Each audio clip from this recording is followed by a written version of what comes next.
Karma is a Sanskrit word that points to a particular understanding, a particular way of describing the soul or your relationship with life.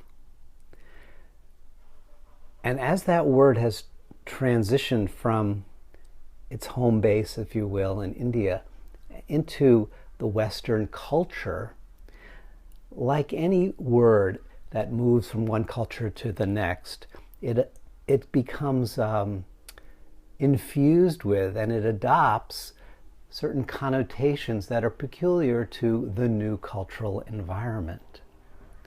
So if karma has to do with the kind of relationship that we have with life, life in the biggest, most impersonal, most cosmic sense, when it comes into the West, it becomes infused with this understanding of life or God as being a judging force, that life is keeping track of what you're doing right and what you're doing wrong, and is meting out punishments and rewards accordingly.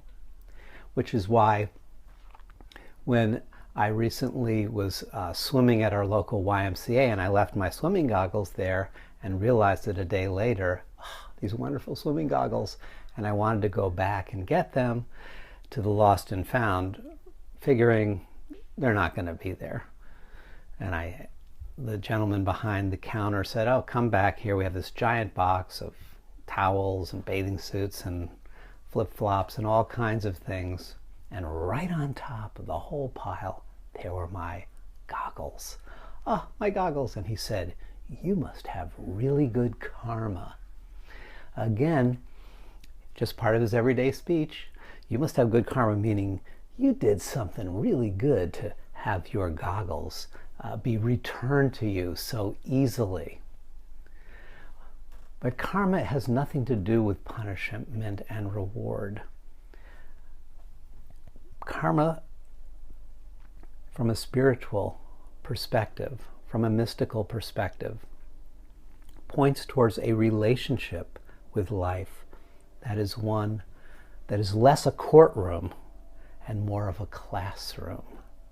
That karma is a mechanism, not of meting out punishment and rewards, but rather of structuring experience in such a way that it facilitates the deepest learning, which is learning who you really are, who I really am. The learning called awakening. Karma is the mechanism by which life organizes itself, presents the optimum conditions for your awakening. And those conditions are precisely keyed, precisely structured for your idiosyncratic psychology and for your unique soul's journey. Karma is the pathway whereby we experience the optimum conditions for awakening. Now you may hear that and think, these are the optimum conditions for awakening? The situation seems dire. Things don't seem to be going that well. And from the karmic perspective, yes, these are the optimum conditions for you to realize there must be a better way to live. And that better way begins not by controlling the outer environment, not by manipulating the outer environment, but by retuning,